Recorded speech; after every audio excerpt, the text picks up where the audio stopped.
Sun 1837। Asiatic Society of Bengal का ये पुरातत्व विशेषज्ञ जेम्स प्रिंसिप एक लिपि को परखने में जुटा हुआ है।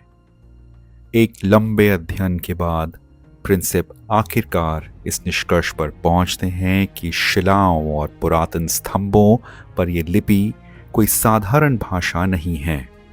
तकरीबन 2000 साल पहले खोई हुई प्राचीन लेखन प्रणाली की ब्राह्मी लिपि है और जल्द ही इस लिपि की खोज से इतिहास के पन्ने भी पलटना शुरू हुए, जिनमें सबसे खास लेखन था एक राजा का, जिसको उसकी प्रजा पियदस्सी बोला करती थी। देवनपिय पियदस्सी यानी ईश्वर के प्यारे सम्राट पियदस्सी। जनता उसकी राजनीति, कर नीति और सद्भावना के साथ साथ राजा को उसके उदारवादी चरित्र पर नमन किया करती थी। एक ऐसा सम्राट जो हजारों सम्राटों में एक सितारे की तरह चमक रहा हो। वो पियदस्सी राजा कोई और नहीं, चक्रवर्ती सम्राट अशोक थे।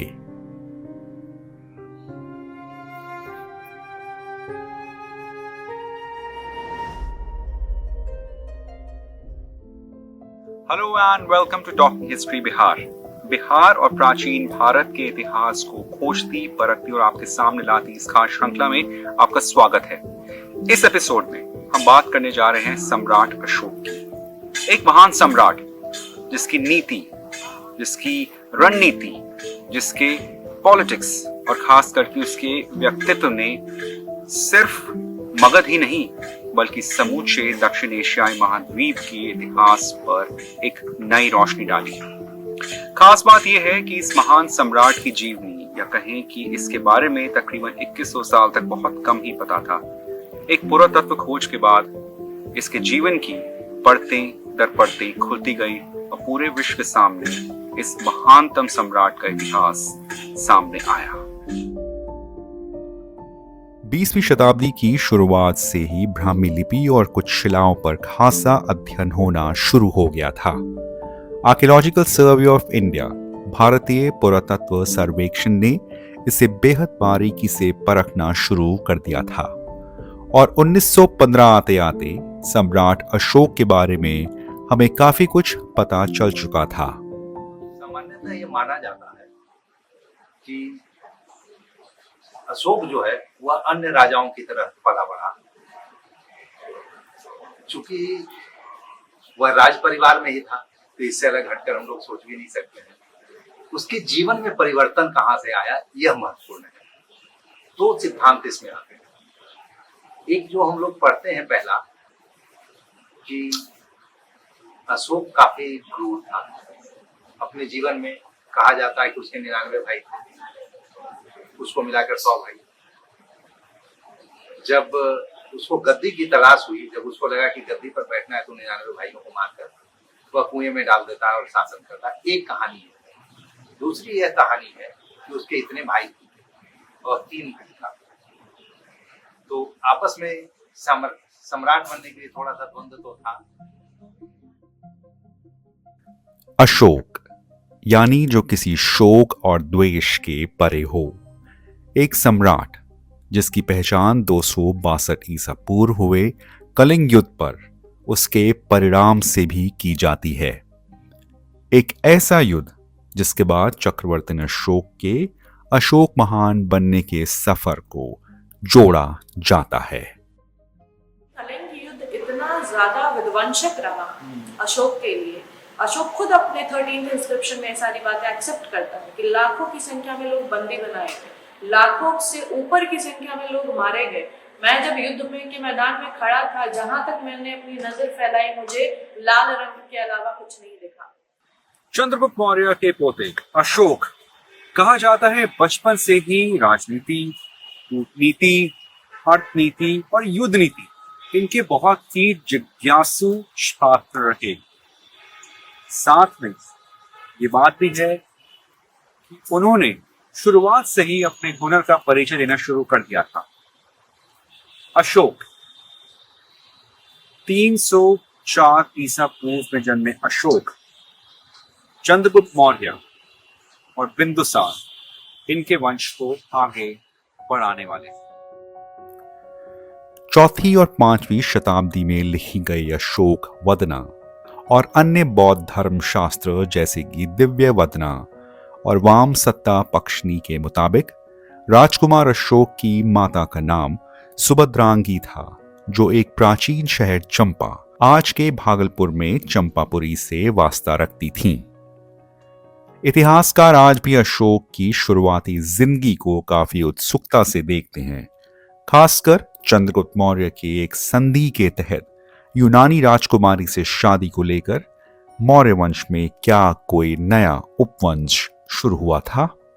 मगध के शक्तिशाली साम्राज्य में जन्मे अशोक के बारे में ये भी लिखा गया है कि बचपन से ही उनके पिता बिंदुसार को अपने बड़े पुत्र सुशिम से ज्यादा लगाव था। बिंदुसार सुशिम को सम्राट बनना देखना चाहते थे, लेकिन उनके प्रधानमंत्री राधागुप्त की नजर में युवा राजकुमार अशोक में सम्राट बनने के बेहतर गुण थे। पुत्र प्रेम से प्रभावित बिंदुसार भी इस बात को नजरअंदाज नहीं कर पाए और जब तक्षशिला में विद्रोह शुरू हुआ तब उसे खत्म करने के लिए बिंदुसार ने सुशिम की जगह अशोक को चुना। तक्षशिला उत्तर पश्चिम में मौर्य साम्राज्य का सबसे अहम सूबा, जो पूरे साम्राज्य को, मौर्य साम्राज्य को, मगध को उत्तर पथ द्वारा मध्य एशिया से जोड़ता था। आजकल की भाषा में कहें तो उसको हम स्ट्रेटेजिक लोकेशन कह सकते हैं, जो कि एक बहुत अहम व्यापार केंद्र मध्य एशिया से पूरी राजधानी को जोड़ा करती थी। साफ है कि सूबे में पीस एंड स्टेबिलिटी यानी शांति और स्थिरता होना किसी भी साम्राज्य सम्राट के लिए बेहद जरूरी था। अशोक तो एल्डेस्ट सन नहीं था।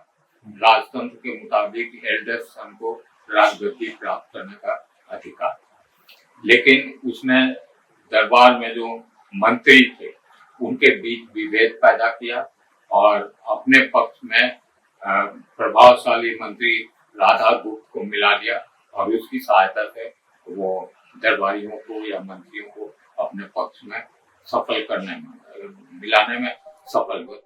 उज्जैनी में अशोक ने अपने राजचरित्र और कूटनीतिक शैली का प्रमाण देना शुरू कर दिया था, जिससे अब दिन ब दिन साबित हो रहा था कि मौर्य साम्राज्य का भविष्य अशोक के हाथ में ही सुरक्षित है। ईसा पूर्व साल 268 जब अशोक ने मगध का राज संभाला। अशोक के लिए ताज कांटों के दांत से कम नहीं था। खतरा सिर्फ बाहर से नहीं बल्कि अंदर से भी था, घर के निधियों से भी था।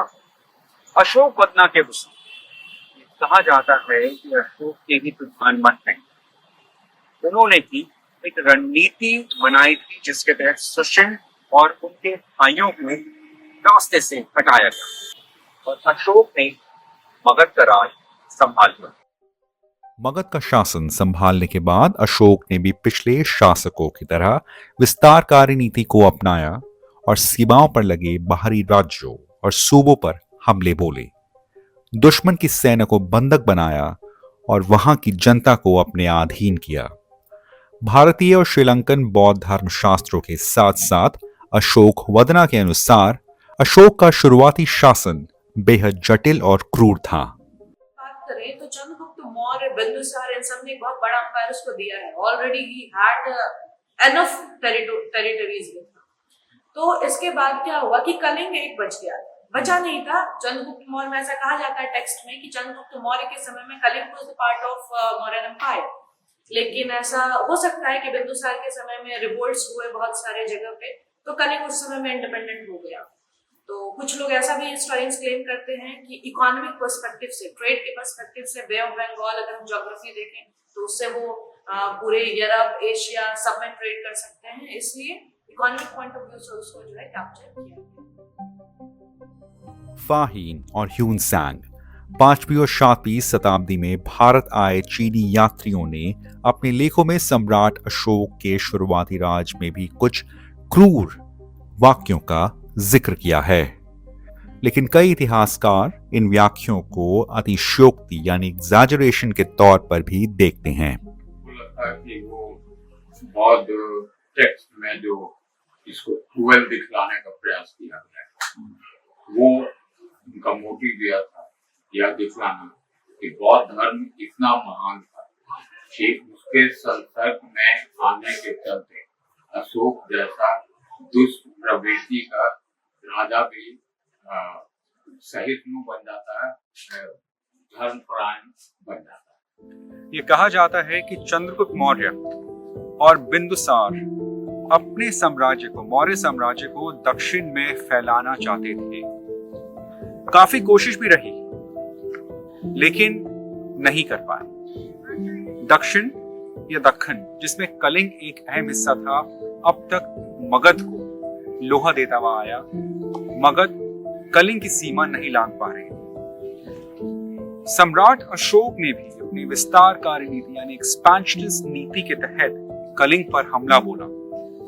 ये एक बेहद जबरदस्त हमला था, जिसके बाद मगध विजयी हुआ और उसके पुराना सपना चंद्रगुप्त मौर्य, बिंदुसार, अशोक, इन सब का सपना साकार हुआ, कलिंग हार गया। लेकिन ये युद्ध इतिहास में एक सबसे विनाशकारी युद्ध के तौर पर गिना जाता है। एक ऐसा युद्ध जिसके बाद एक सम्राट ने अपनी नीति ही नहीं, अपने व्यक्तित्व को भी बदला। इतना असरदायी रहा कलिंग का युद्ध अशोक के पूरे व्यक्तित्व पर। युद्ध से पहले कलिंग एक बेहद समृद्ध और विकासशील प्रांत था। एक ताकतवर थल सेना और नौसेना के साथ साथ कलिंग अपनी कला और सामाजिक न्याय के क्षेत्र में भी जाना जाता था। कलिंग पर कब्जा यानी कूटनीतिक जीत के साथ साथ सांस्कृतिक जीत भी थी। जहां तक कलिंग के युद्ध का प्रश्न है, अशोक ने कलिंग पर क्यों अधिकार किया? अब कलिंग दक्षिण भारत को जाने वाले प्रमुख मार्ग पर पड़ता था।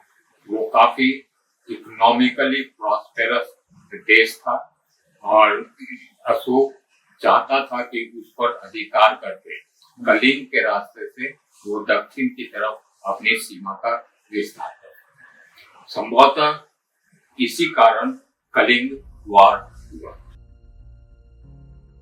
अशोक स्तंभों पर लेखन के मुताबिक अपने शासन के 8वें साल में हुए कलिंग युद्ध ने अशोक पर गहरा प्रभाव डाला। एक अनुमान के मुताबिक इस युद्ध में 1 लाख से ज्यादा लोग मारे गए थे।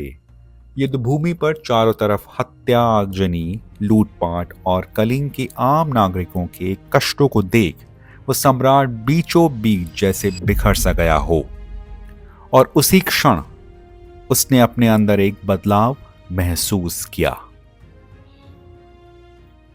कलिंग युद्ध इतना ज्यादा विध्वंसक रहा अशोक के लिए। अशोक खुद अपने 13th इंस्क्रिप्शन में ये सारी बातें एक्सेप्ट करता है कि लाखों की संख्या में लोग बंदी बनाए गए, लाखों से ऊपर की संख्या में लोग मारे गए। मैं जब युद्ध में के मैदान में खड़ा था, जहां तक मैंने अपनी नजर फैलाई, मुझे लाल रंग के अलावा कुछ नहीं दिखा। तो ये सारे इन सब चीजों के बाद वहां उसका हृदय परिवर्तन कहा जाता है कलिंग में। सम्राट अशोक ने बुद्धिज्म, बौद्ध धर्म अपनाने के बाद एक बड़ा प्रशासनिक ऐलान किया।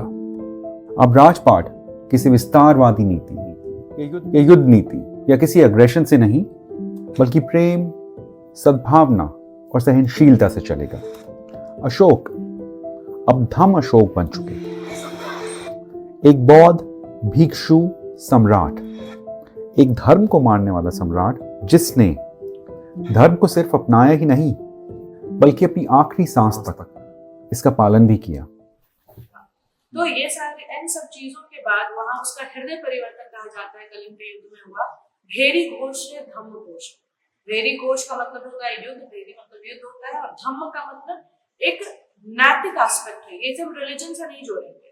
बुद्धिज्म भले उसने एज अ रिलीजन एक्सेप्ट किया, बट उसने जो अपनी ये नई फिलॉसफी उसने दी of dhamma, dhamma is basically a moral conduct form. So, or he wanted to rule the entire country on the basis of that. कि सिर्फ मैं ये moral conduct follow नहीं करूँ, as a human being not as a Buddhist monk or Buddhist ideology who had a Buddhist ideology.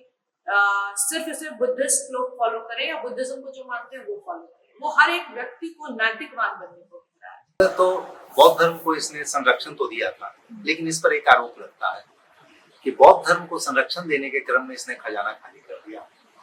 84,000 स्तूप इसने बनवाए। स्तूप होता है बौद्ध धर्म में जो बुद्ध के अवशेष थे उसका कुछ अंश लेकर उसके ऊपर स्तूप खड़ा किया जाता था। तो 84,000 स्तूप बनाने की बात कही जाती है। हालांकि 84,000 आज अस्तित्व में नहीं है, गिनती के हैं, लेकिन फिर भी अगर कहा जा रहा है तो साम्राज्य में जो इनकम का स्रोत था वह लिमिट था। उस स्रोत को उसने बहुत ज्यादा खर्च कर दिया इन चीजों में, इसलिए वो उस पर जो एक संरक्षण का आरोप है वो तो ठीक है कि संरक्षण वो बौद्ध धर्म को दे रहा था, लेकिन उसके साथ साथ बौद्ध धर्म को तो उठा रहा था, लेकिन साम्राज्य को कहीं न कहीं वह नीचे पहुंचा रहा था। यूं तो अशोक बौद्ध धर्म से कुछ हद तक परिचित थे, लेकिन उसके अनुयायी अपने काल के 8वें साल बाद बने। बौद्ध साहित्यों के मुताबिक उनके पिता बिंदुसार ब्राह्मण धर्म को माना करते थे और उनकी माता सुभद्रांगी अजीविका धर्म को मानती थीं। अपने शासनकाल के दौरान स्थापित की गई शिलाओं और स्तंभों में अशोक का कहना है कि मगध में 2 प्रमुख धार्मिक विचार, बमना और शमना के साथ साथ कई और धार्मिक विचारों और धर्म को मानने पर कोई पाबंदी नहीं थी। और इसी तरह अशोक का दौर सामाजिक और ऐतिहासिक दृष्टिकोण से भी बेहद जरूरी हो जाता है। शासन के 20वें वर्ष में भी उन्होंने यात्रा की, तो यात्रा के क्रम में दान दक्षिणा तो सबको देने की बात वो कह रहे हैं अपने धम्मलेखों में। तो अगर उनके साथ कुछ हो रहा है तो बहुत ज्यादा ये नहीं है, लेकिन है कि कोई भी किसी के साथ ज्यादती नहीं कर सकता है, बल्कि सब कहता है कि वे ब्राह्मणों का आदर करें, मैं ये श्रमणों का आदर करें, उन्हें दान दे, सब लोगों को अपने धम्म लेख के माध्यम से, यह उसका स्पष्ट दिशा निर्देश है। साल ईसा पूर्व 250 में अशोक ने तीसरी बौद्ध परिषद यानी थर्ड बुद्धिस्ट काउंसिल का आयोजन पाटलिपुत्र में किया। इस परिषद में 1000 से भी ज्यादा बौद्ध भिक्षुओं और अनुयायियों ने भाग लिया और साथ ही पाली धर्म ग्रंथ का भी संरक्षण किया गया था। इस परिषद में उनके पुत्र महेंद्र ने एक अहम जिम्मा उठाया था। आगे चलकर महेंद्र ने श्रीलंका और उनकी पुत्री संघमित्रा ने पूर्वी एशिया में बौद्ध धर्म की सीख को अवगत कराया।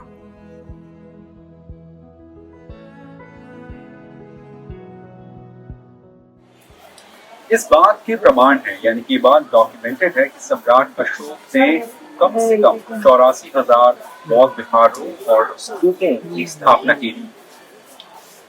कई स्तूप और विहार आज की तारीख में समय के साथ लुप्त हो गए हैं। इसके कई कारण रहे, लेकिन इनके संदेश और आज भी बरकरार है। सबसे बड़ा उदाहरण है भारत का हमारा राष्ट्र चिन्ह यानी नेशनल एम्ब्लम, जो कि शरणार्थी सिख राजधानी की अनुकृति है और साथ ही चक्र अशोक चक्र जो कि हमारे तिरंगे के बीचों बीच है। खास बात यह है कि आजादी के बाद पंडित जवाहरलाल नेहरू के खास प्रस्ताव के बाद चक्र को तिरंगे में सम्मिलित किया गया।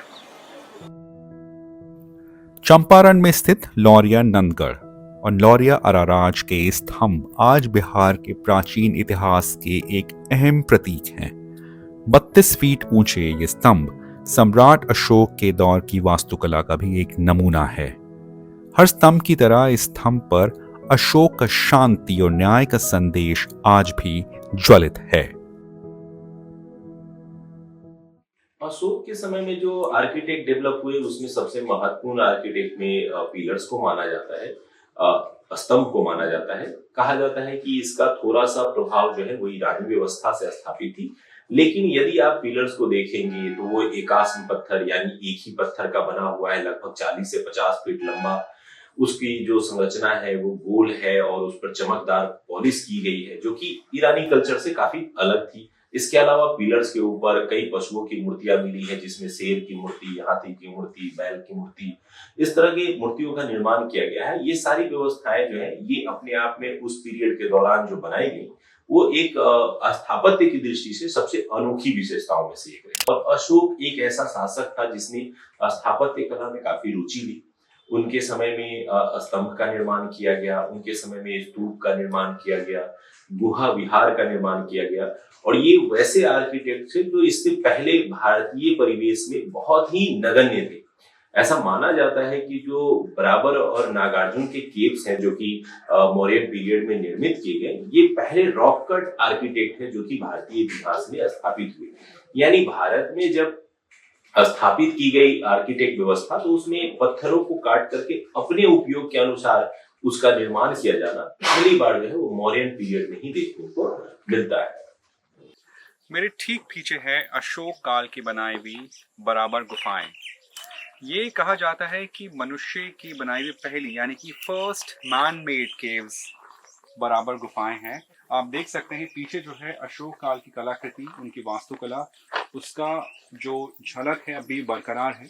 ये मेन गेट है, मुख्य द्वार है। इसके अंदर आप देख रहे हैं तो इसमें जो डिजाइनिंग है, इसमें 3 लेयर्ड जो पूरी आर्च है, सबसे ऊपर आर्च है जिसके ऊपर एक एपिटाफ है, उसके नीचे जाली है, उसके बाद जो है एक जो हाथी हैं उनकी कलाकृति है, और नीचे जो द्वार के अंदर जो एक कह सकते हैं दीवार है या एक उसके अंदर जो है ऊपर जो लिपि है खरोस्ती लिपि से लिखा गया है। सो इसमें यहाँ पे आपकी खरोस्ती के साथ साथ जो है पाली और ब्राह्मी लिपि के लिखे गए कुछ हिस्से, कुछ अवशेष यहाँ मिलते हैं। ठीक इसी तरह वैशाली स्तंभ और उसके शीर्ष पर सिंह राजधानी का चिन्ह हमें अशोक के धम्म और गौतम बुद्ध की शिक्षा से जोड़ती हैं।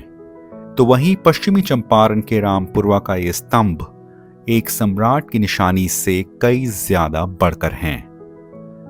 राष्ट्रपति भवन के बाहरी प्रांगण यानी फोरकोर्ट में रामपुरवा बुल की प्रतिमा आज एक सांस्कृतिक दर्पण है।